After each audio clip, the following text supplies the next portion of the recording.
The restaurant went silent. 47 people frozen mid-bite, mid-conversation, mid-breath. Crystal glasses suspended in the air. Because at table 7, something impossible was happening. Kang Min-jae, the Ghost King himself, the Korean Mafia boss whose dragon tattoos crawled up his neck like warnings, whose name made hardened criminals cross the street. He was holding the wrist of a black waitress. Gently, like she was something precious. His eyes locked on the purple fingerprints bruising her beautiful dark skin. And when he spoke, his voice was soft as death itself. Who touched her? 3 words that made the entire room stop breathing. The woman, Amara, tried to pull away, whispering it was nothing, just an accident, please don't make a scene. But he saw what everyone else pretended not to see. The carefully applied makeup, the long sleeves in summer, the practiced smile that never reached her eyes. The same signs his sister had shown before she died in a hospital bed, apologizing for being alive. And standing there, pale and sweating, was Derek. The manager, the boyfriend, the man whose hands had left those marks. He didn't know it yet, but his world was about to end. Because the Ghost King keeps promises to dead sisters. And this black woman he'd been watching for 3 months, protecting from the shadows, leaving $200 tips she hid in a coffee can. She was about to learn that sometimes monsters protect the innocent from other monsters. What happened next in that frozen restaurant would change everything. The choice Derek made, the secrets Min-jae revealed, the freedom Amara didn't know she could have. But first, before we dive into this story of power, protection, and the price of silence, before we start the story, comment here where you're watching from and what time it is there. If stories of karma, love, and hidden truths move you, don't forget to subscribe to the channel. The restaurant hummed with the kind of quiet wealth that doesn't need to announce itself. Crystal glasses caught the amber light from paper lanterns. Chopsticks clicked against porcelain in measured rhythm. Conversations floated in 3 languages, none louder than a whisper. This was the kind of place where power dined on Tuesday evenings, where deals worth millions happened over plates of galbi and bottles of soju that cost more than most people's monthly rent. Amara Johnson moved through this world like a ghost trying to become invisible, her black uniform pressed crisp, her smile practiced to perfection, her movements economical and precise. She had learned, over 8 months of working here, exactly how to exist without drawing attention, how to refill a water glass without interrupting conversation, how to remember complicated orders without writing them down, how to make wealthy men feel served without feeling threatened by her presence. What none of them knew, what she hid beneath foundation 2 shades too light for her beautiful dark skin, was that she was also learning how to survive. The bruise on her left arm throbbed as she lifted a tray of appetizers. She had covered it carefully that morning, pulling her sleeves down, checking the mirror 3 times. Derek had been angry last night. Something about the bills, something about her tone when she asked about money for her veterinary classes. The details blurred together now, the way they always did. What remained was the ache, the purple-blue fingerprints pressed into her flesh like signatures of ownership. She delivered the appetizers to table 12 with that smile, that perfect smile, and moved toward table 7. Table 7 had become a ritual she both anticipated and feared. Kang Min-jae sat alone, as he always did on Tuesdays. His suit probably cost more than her car, what was left of it. The dragon tattoo crawled up his neck from beneath his collar, dark ink against pale skin, beautiful and menacing in equal measure. His guards sat at separate tables, Two men who looked like they could break furniture with their thoughts. Everyone in the restaurant knew who he was. Everyone pretended they didn't. Amara had served him for 3 months now. Every Tuesday, same table, same time. He always ordered bibimbap, always asked if she was well, always left a $200 tip that she hid from Derek in a coffee can beneath the bathroom sink. She had $1,400 saved now. Not enough to leave. Not nearly enough. "Good evening, Mr. Kang," she said, her voice steady despite the tremor in her hands. "The usual tonight?" He looked up from his phone, and for just a moment his eyes softened.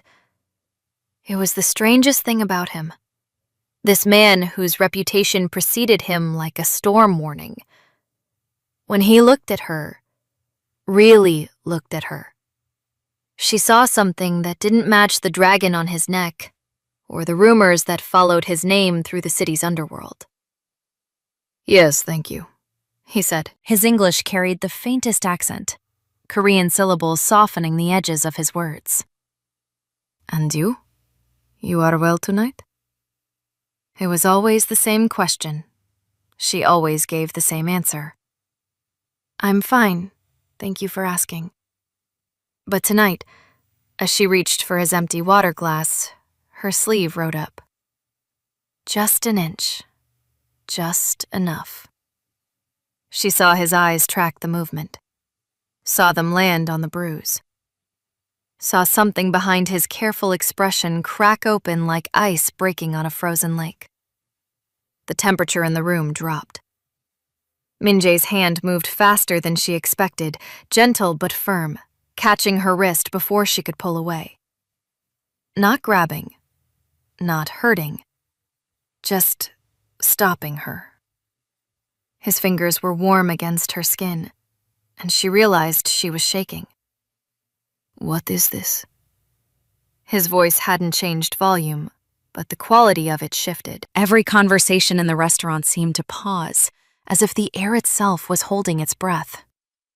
"I tripped," Amara said quickly, the lie practiced and smooth. "Yesterday, in the stockroom. Clumsy of me."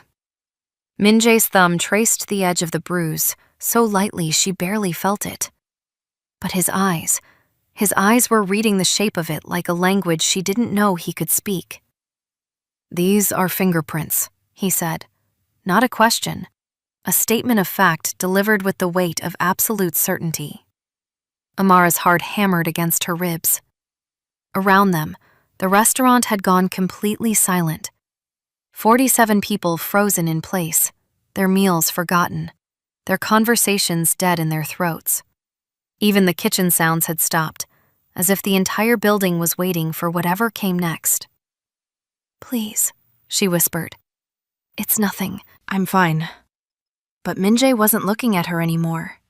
He was looking past her, toward the kitchen door, where Derek had just emerged with his manager's smile and his manager's clipboard and his manager's authority that he wielded like a weapon against her every single night. "Mr. Kang," Derek said, his voice cheerful and professional and completely wrong for this moment. "Is there a problem with the service?" Min-jae still held Amara's wrist, gently, like she was something precious that might break if he let go. "Who touched her?" he asked. 3 words, soft as a prayer, deadly as a verdict. The restaurant didn't just go quiet. It disappeared. Amara felt like she was watching this happen to someone else, some other woman whose life was about to change in ways she couldn't predict or control. She wanted to pull away, wanted to run, wanted to take it all back, cover the bruise, keep the secret, maintain the fragile stability of her nightmare, because at least it was familiar. But Min-jae's eyes had found Derek now, and Derek's smile was cracking at the edges. "I don't know what you mean," Derek said, but his hand twitched toward his pocket, a nervous tell that Amara recognized from all their arguments. Min-jae finally released her wrist and stood. He wasn't particularly tall, but he seemed to fill the space anyway, seemed to make the ceiling lower and the walls closer. The dragon on his neck moved as he turned his head, as if the ink itself was waking up. "You live with her," Min-jae said. Again, not a question. Derek's face shifted through several expressions before landing on indignant. "That's personal business, Mr. Kang. I don't think... Did you put your hands on her?" The question hung in the air like smoke from a gun that hadn't been fired yet. Amara felt the tears coming before she could stop them. Not because of the fear, though that was there too, but because someone had asked. Someone had seen. Someone had looked at her bruise and known, immediately and without doubt, what it meant. For 8 months, she had been invisible. For 8 months, she had smiled and served and survived and told herself it would get better. That Derek would change, that she could fix this if she just tried harder, spoke softer, loved better. And in 3 words, who touched her. All of those lies crumbled. "Please don't," she heard herself say, though she wasn't sure what she was asking for. "Don't hurt him. Don't expose me. Don't save me, because I don't know what comes after being saved." Min-jae's guards had risen from their tables. Derek took a step backward, then caught himself, puffed up his chest, tried to reclaim his authority. "I'm calling the police," Derek announced, and Min-jae laughed. It was the most terrifying sound Amara had ever heard, because it held no humor at all, just knowledge, just certainty. Just the absolute understanding of someone who knew exactly how the world worked and where every piece belonged on the board. "Call them," Min-jae said quietly. "Ask for Detective Park. Tell him the Ghost King sends his regards." Derek's face went pale as winter. Amara watched the color drain from Derek's face and felt something shift inside her chest, something that had been locked down tight for so long she'd forgotten it was there. It felt dangerous. It felt like hope.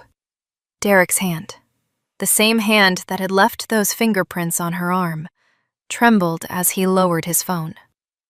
He knew that name. Everyone in this city who existed in the spaces between legal and illegal knew that name. The Ghost King. Kang Min-jae. The man who owned half the underground and asked permission from no one. "Mr. Kang." Derek tried again, his manager voice cracking at the edges. "I think there's been a misunderstanding. Amara is my girlfriend. We live together. Sometimes couples have disagreements, Min-jae repeated, and the words sounded obscene in his mouth.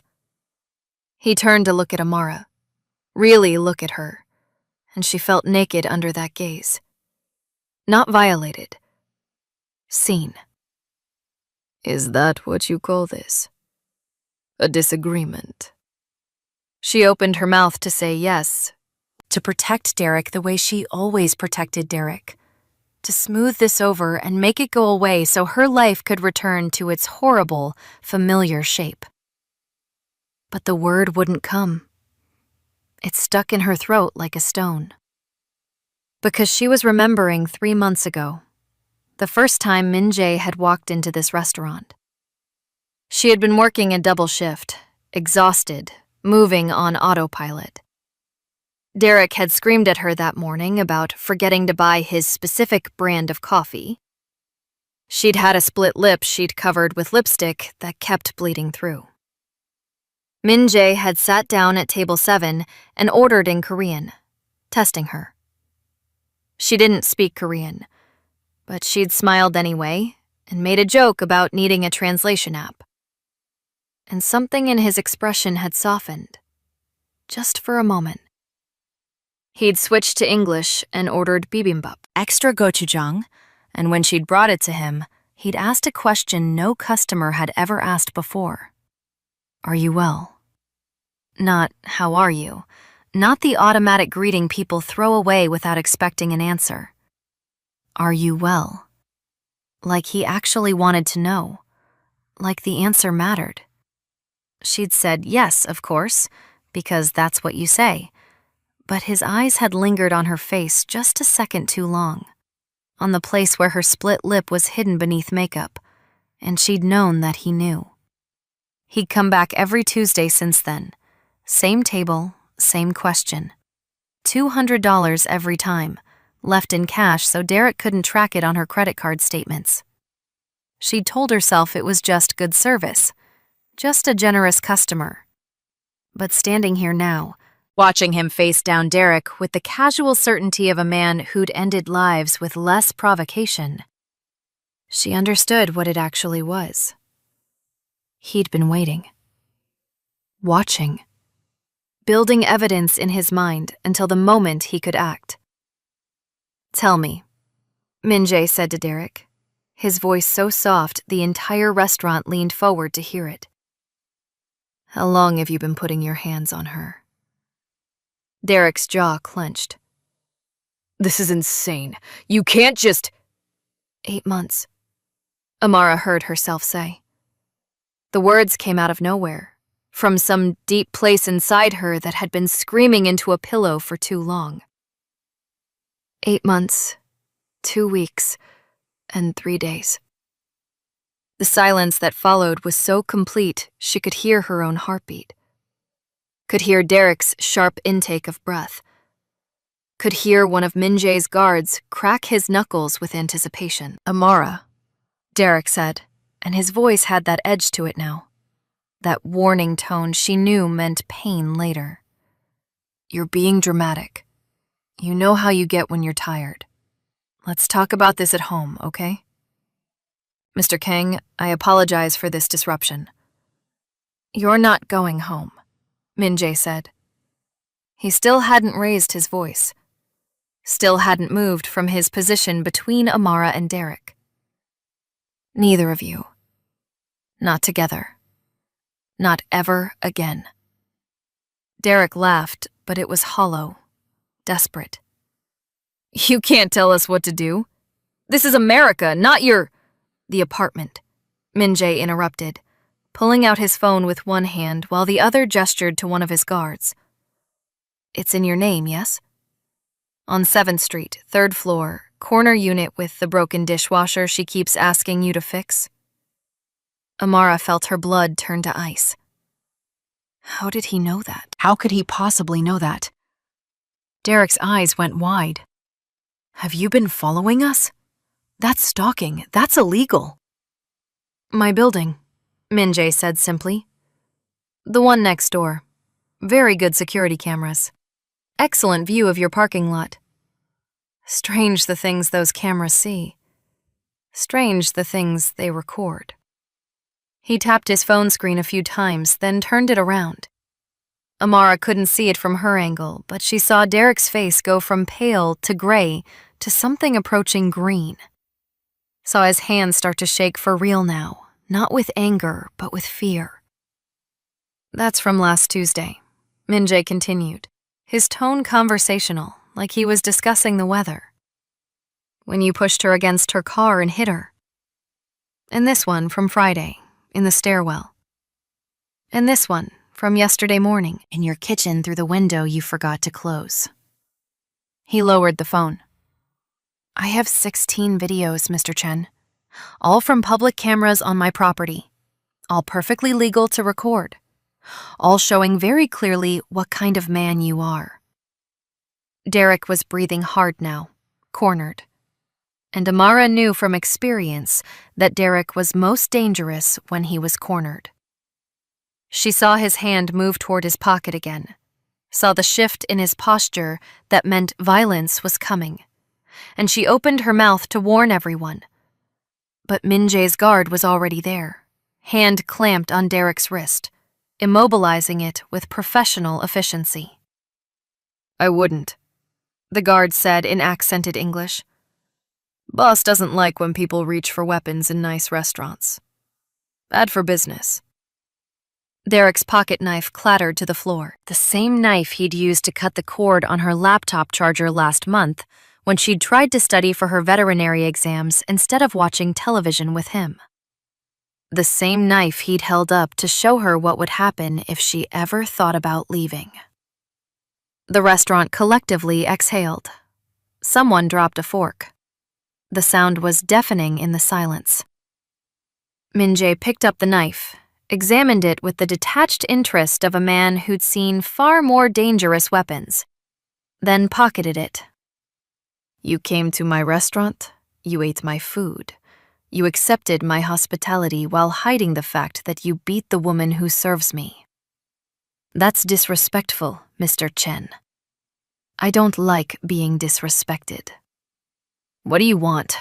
Derek asked, and his voice had lost all its authority now.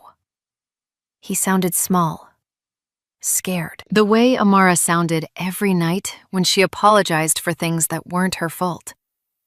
Min-jae smiled, but it didn't reach his eyes. I want you to make a choice. 2 options. Very simple. First option. My men take you for a drive to the harbor. We have a conversation there. Private. Long. Thorough. You understand? Derek nodded, sweat beading on his forehead. Second option. You sign papers. Right now. Tonight. Transfer the apartment to her name. Transfer the car title to her name. Close your shared bank account and give her half.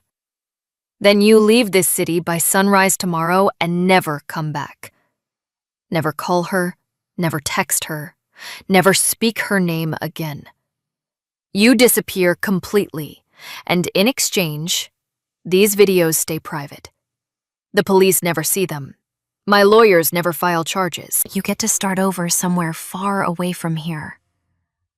That's insane, Derek protested weakly. That's extortion. That's justice, Min-jae corrected. Real justice. The kind the police won't give her because men like you know exactly how to work the system.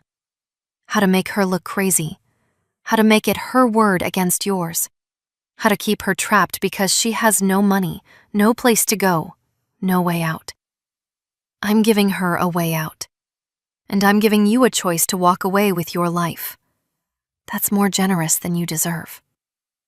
Amara felt tears streaming down her face now, hot and unstoppable. This couldn't be real. Things like this didn't happen. People like her didn't get rescued by men like him. This was a dream, or a trap, or something that would cost her more than she could afford. Why? She whispered. Why are you doing this? Min-jae turned to her, and for the first time since this started, his expression softened completely. The Ghost King disappeared, and what remained was just a man carrying old pain. I had a sister, he said quietly.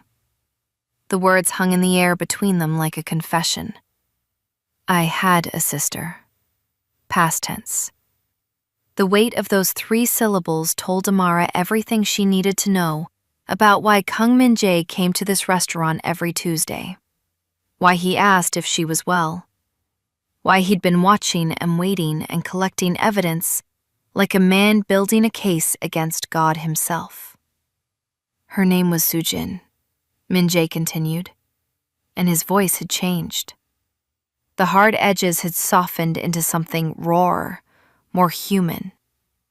She was 23 years old. Beautiful. Smart. She wanted to be a teacher. She had this boyfriend, this perfect boyfriend. Good job, nice family, everyone loved him. Even me. Especially me. He paused, his jaw working like the words cost him something to speak aloud. She wore long sleeves in summer. Said she bruised easily. Got clumsy, she told us. Started canceling family dinners. Stopped calling our mother. I thought she was just busy. Just in love, just living her life. I was young then. Stupid. building my territory, making my name, thinking I was so powerful because I could make men afraid of me. Amara watched a muscle tick in his jaw. Around them, the restaurant remained frozen, every person an unwilling witness to this moment of raw truth. I didn't see it, Minjae said, and his hands curled into fists at his sides. My own sister, and I didn't see it. Not until the hospital called. Not until I walked into that room and saw her face so swollen I barely recognized her. Not until the doctors told me about the old fractures, the healed burns, the pattern of injuries that told a story I'd been too blind to read. Derek shifted uncomfortably, but the guard's hand tightened on his shoulder, keeping him in place. She lived for 3 days, Minjae continued. 3 days she stayed in that hospital bed, and you know what she did? She apologized. To me. To our mother. She said she was sorry for causing trouble, sorry for being weak, sorry for not being a better girlfriend. Even dying, she protected him. Even after everything he'd done, she tried to make excuses for why she'd made him angry. Amara felt the words like physical blows. She knew that apology. She'd said it 1,000 times. Sorry for burning dinner. Sorry for being too tired. Sorry for existing wrong. The boyfriend disappeared before the police could question him, Minjae said. His family had money, had lawyers, had connections. They made it go away.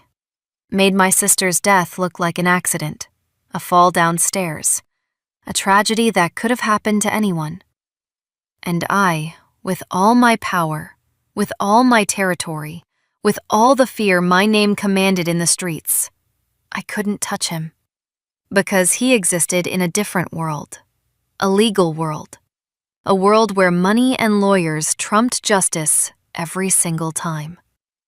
He looked at Derek now, and the expression on his face made even the hardened criminal seem gentle by comparison.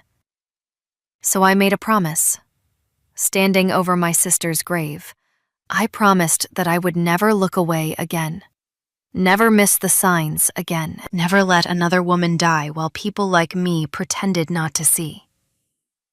And when I walked into this restaurant 3 months ago and saw you, he turned back to Amara. I saw my sister. The long sleeves, the careful makeup, the way you flinched when someone moved too quickly, the practiced smile that never reached your eyes. I saw her, and I swore I would not fail again. Amara couldn't breathe. The restaurant had become too small, the air too thick. She felt like she was standing at the edge of a cliff, looking down at a life she'd never imagined possible, terrified of the fall. So that's why, Minjae finished. That's why I come here every Tuesday. That's why I ask if you're well. That's why I leave money I know you're hiding from him. That's why I've been waiting for the right moment to give you a choice your sister never got. A choice to walk away. A choice to live. The silence that followed was broken by Derek's bitter laugh. This is insane. You're a criminal, a gangster. You kill people. You think you're some kind of hero? You're worse than me. At least I don't pretend to be something I'm not. Minjae turned to face him fully, and the temperature in the room seemed to drop another 10 degrees. You're right, he said simply. I am a criminal. I've done terrible things. I'll do terrible things again. I don't pretend to be good. But there's a difference between us, Mr. Chen. I hurt people who chose this life. People who knew the risks when they stepped into my world. People who can fight back. You? You hurt someone who loved you. Someone who trusted you. Someone who had no power, no weapon, no way to defend herself except to shrink smaller and smaller until she disappeared. You're not a man. You're a coward who found the one person in the world who couldn't hurt you back, and you broke her for sport. Derek's face flushed red. I never meant to hurt her. She doesn't listen. She doesn't understand when I'm trying to help her. She makes me so... Stop, Amara said. It was the first time she'd interrupted Derek in 8 months, 2 weeks, and 3 days. The first time she'd used her voice as a weapon instead of a surrender. Derek's mouth snapped shut, shock written across his features. Stop, Amara repeated, louder this time. Stop making excuses. Stop making this my fault. Stop acting like you're the victim here. You hit me, Derek. You pushed me. You broke my ribs last month and told me I deserved it for questioning where you'd been. You destroyed my laptop. You isolated me from my friends. You made me quit school. You took everything from me, piece by piece, until I forgot what it felt like to be whole. Her voice was shaking, but she was standing straighter now, her shoulders back, her eyes clear. And the worst part? The absolute worst part? I believed you. I believed it was my fault. I believed I could fix it if I just loved you better, tried harder, became smaller. I believed I deserved this. She looked at Min-jae, then back at Derek. But I don't. I never did. And I'm done. The words felt like breaking chains, like breathing air for the first time after being underwater too long, like waking from a nightmare to discover the monster had only ever been real in the dark. Min-jae nodded slowly, something like pride flickering across his face. Then he turned back to Derek. You have 1 minute to decide, he said. Harbor or papers?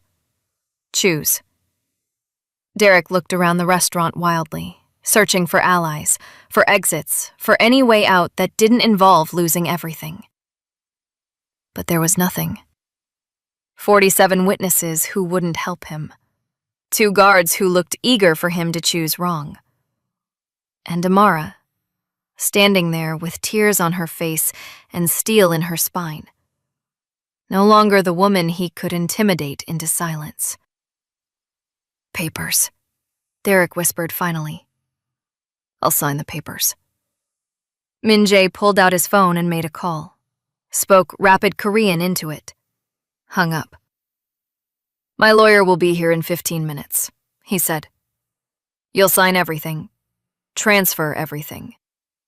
And then my men will escort you to your apartment, watch you pack 1 bag, and drive you to the bus station. You'll have enough money for a ticket anywhere you want to go, as long as it's more than 500 miles from here. After that, you're on your own. And if I come back? Derek asked, some last spark of defiance flickering. Min-jae smiled, and it was the most terrifying expression Amara had ever seen. Then we have that conversation at the harbor after all. And Mr. Chen? I'm a patient man, but I'm also a thorough one. If you ever contact her again, if you ever even think about her again, I will know. And what happens next won't be a choice. It will be an ending. Do you understand? Derek nodded, defeated, broken, small. The lawyer arrived exactly 15 minutes later, carrying a briefcase and an expression that suggested he'd done this before. The papers were signed at a table in the back, witnessed by Min-jae's guards and the restaurant's manager, who'd emerged from the kitchen looking pale but determined. Amara watched Derek's hand shake as he signed away the apartment, the car, half the bank account that was mostly her money anyway. Watched him become smaller with each signature. Watched the power drain from him like water from a broken vessel. When it was done, the guards escorted him out. He didn't look at her as he left, didn't say goodbye, just walked out of the restaurant and out of her life, leaving behind only the fading bruise on her arm and 8 months of nightmares that would take years to fade. And then there were two, Amara and Min-jae, standing in a restaurant full of people who were pretending very hard not to have witnessed what they'd just witnessed. The restaurant slowly came back to life around them, conversations resuming in hushed tones, silverware clinking against plates with unusual delicacy, as if everyone feared that speaking too loudly might shatter whatever fragile spell had just been broken. Amara stood frozen in the center of it all, clutching the folder of documents that proved she owned an apartment now, owned a car now, owned her own life now. She couldn't feel her hands, couldn't process what had just happened. 8 months, 2 weeks, and 3 days of survival, of endurance, of shrinking herself down to nothing, and it had ended in 15 minutes of signatures and threats and a man with dragon tattoos who kept his promises to dead sisters. Min-jae dismissed his guards with a subtle gesture, and they melted back to their tables as if nothing had happened, as if they hadn't just escorted an abuser out of a woman's life with the efficiency of men who'd done worse things for lesser reasons. "Sit," Min-jae said gently, pulling out a chair at table 7. "Please, you're shaking." Amara looked down and realized he was right. Her whole body was trembling, adrenaline and shock and relief and terror all coursing through her veins at once. She sat because her legs wouldn't hold her anymore, because the weight of freedom felt heavier than the weight of captivity had. Min-jae sat across from her, his usual seat, the table between them a familiar barrier. He poured water from the carafe into a clean glass and slid it toward her. "Drink," he said, slowly. She obeyed, the cool water grounding her, bringing her back into her body. Around them, the restaurant staff had begun moving again. The kitchen sounds resumed. The world continued turning despite the fact that hers had just completely inverted. "I don't understand," Amara finally said, her voice hoarse. "You don't know me. Not really. We've never even had a real conversation. Why would you do all this for someone you don't know?" Min-jae was quiet for a long moment, his fingers tracing patterns on the tablecloth, his eyes distant. "When Soo-jin died," he said finally, "I became obsessed with understanding why. Why she stayed. Why she protected him. Why she chose him over us, over herself, over life itself. I read everything. Psychology books, survivor testimonies, police reports from hundreds of cases just like hers. I wanted to understand the mechanism of it, the trap of it, how love becomes prison, becomes grave." He looked up at her, and his eyes were ancient with grief. "And what I learned is that it's not about love at all. It's about erosion, about how abusers take a person and chip away at them piece by piece until they forget they were ever whole, until they believe the lies, until they think they deserve the pain, until they lose the language to even name what's happening to them as wrong." Amara felt tears sliding down her face again, silent and unstoppable. "I learned that victims don't need to be saved," Min-jae continued. "They need to be given back their power, their choice, their voice. So that's what I've been doing these past 7 years since Soo-jin died. I watch. I wait. I collect evidence. And when the moment is right, when the woman is ready, even if she doesn't know it yet, I offer a choice. Not rescue, not salvation, just options that didn't exist before." "How many?" Amara asked. "How many women?" "You're the 9th, Min-jae said simply. 9 women in 7 years. Some worked in my businesses, some lived in my buildings, some I met by accident, like you. All of them had bruises they tried to hide. All of them had excuses ready. All of them thought they deserved it. He leaned forward slightly. And all of them are alive now. Free now. Living in apartments I made sure they could keep. Working jobs I made sure they wouldn't lose. Building lives that belonged to them and them alone. That's my promise to Soo-jin. That's my penance for failing her. 9 lives saved doesn't equal 1 life lost. But it's something. It's better than doing nothing. Amara pressed her hand against her mouth, overwhelmed. This man, this criminal, this ghost king who terrified the city's underworld, had built an entire shadow network of protection for women like her. Had weaponized his power not for profit, but for redemption. Not for control, but for liberation. "What happens now?" she whispered. "Derek signed the papers. But what if he comes back? What if he doesn't stay away? What if—" "He won't," Min-jae said with absolute certainty. Men like Derek are cowards at their core. They need victims who can't fight back. The moment you fight back, the moment someone more powerful than them gets involved, they fold. They find new victims, easier victims, or they slink away and tell themselves stories about how they were wronged. But they don't come back. Not when they know I'm watching. Not when they know the consequences. He pulled out a business card from his jacket pocket, slid it across the table. It was simple, elegant. Just a phone number embossed in silver ink.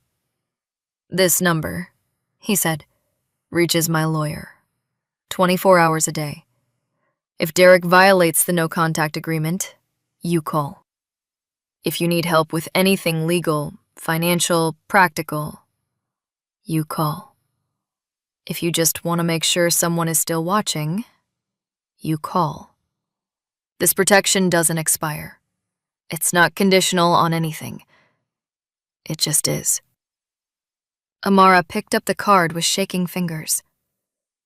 "I can't afford a lawyer like yours."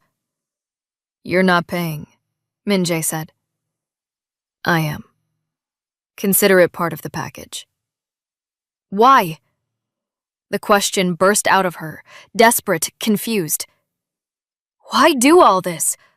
Why spend your money, your time, your resources on strangers? You're a criminal. You could be using this power for anything. Why this?" Min-jae's smile was sad, ancient, carved from old grief.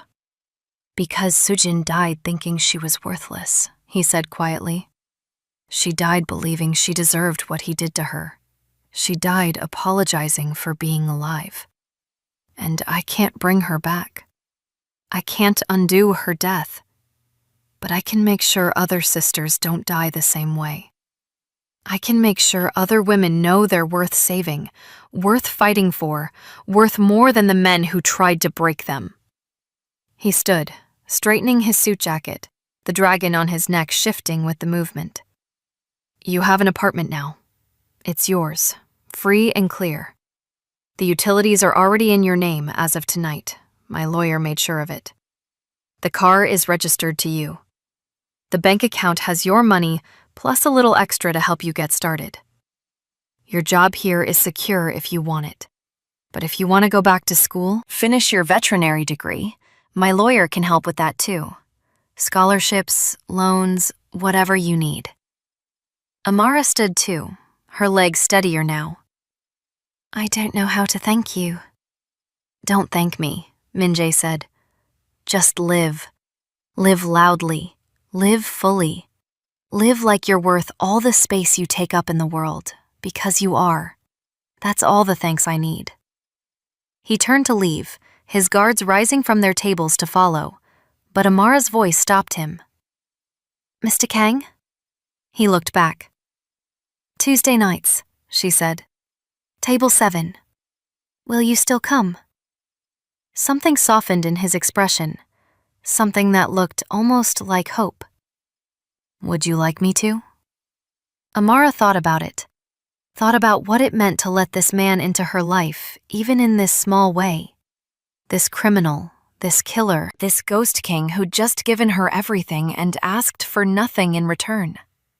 Who'd seen her when she was invisible, who'd waited until she was ready, who'd offered her power instead of pity. "Yes," she said. "I'd like that. Someone should make sure you're eating properly. That bibimbap order of yours needs more vegetables." Min-jae's laugh was quiet, genuine, surprised. "Then I'll be here. Every Tuesday. Same time, same table." "Same question?" Amara asked. "Same question," he confirmed. "Are you well?" And for the first time in 8 months, 2 weeks, and 3 days, Amara answered honestly. "Not yet," she said. "But I will be." Min-jae nodded, understanding in his eyes. "That's enough. That's everything." He left then, his guards following like shadows, the restaurant exhaling collectively as the Ghost King disappeared into the night. Amara stood alone at table 7, clutching a folder of documents that proved she existed, that proved she mattered, that proved she was worth saving. The other servers approached cautiously, their faces full of questions they were too afraid to ask. The manager emerged from the kitchen, looking shaken but resolute. "Take the rest of the night off," he told Amara gently. "Paid. Take tomorrow too if you need it. Your job is here when you're ready." Amara nodded, gathered her things from her locker, walked out into the cool night air of a city that suddenly felt different, bigger, fuller of possibility. She had keys to an apartment that was hers, papers that proved her freedom, a phone number that connected her to protection she'd never imagined possible. She got into her car, the car that was legally hers now, and sat in the driver's seat for a long moment. Touched the bruise on her arm one last time, felt the ache of it, the evidence of what she'd survived. Then she started the engine and drove toward her apartment. Her real apartment. The one Derek could never enter again. She drove past streetlights and storefronts and other people living their lives, and she felt something she hadn't felt in so long, she'd almost forgotten what to call it. She felt free. Behind her, in a black car 3 lengths back, one of Min-jae's guards followed at a discreet distance. Just watching. Just making sure she got home safe. Just keeping the promise their boss had made to a dead sister 7 years ago. The Ghost King kept his promises. All of them. Always. And Amara Johnson, veterinary student, survivor, woman who owned her own life now, drove toward a future that finally belonged to her. The bruises would fade. The nightmares would lessen. The fear would transform into strength, slowly, painfully, but inevitably. She touched the business card in her pocket, felt its weight, its promise, its proof that someone was watching, someone cared. Someone had decided she was worth fighting for. And on Tuesday night, she would be back at table 7. Not as a victim, not as someone who needed saving, but as a woman who'd been given her power back, serving bibimbap to a man who understood that sometimes the most revolutionary act is simply making sure someone else survives. The city lights blurred through her tears, but for the first time in 8 months, 2 weeks, and 4 days, they were tears of relief. She was going home. Finally, truly, home. If this story moved you, Stop for a moment and reflect. Have you ever been judged for who you are instead of seen for who you could become? Have you ever watched someone suffer in silence and wondered if you should intervene, or stayed quiet because it wasn't your business? Have you ever discovered that the person you feared most was the only one brave enough to stand up for you when no one else would? Tell us your experiences and feelings in the comments. We read them all. And if you believe in stories about redemption, protection, and the courage to break cycles of violence, don't forget to subscribe to the channel.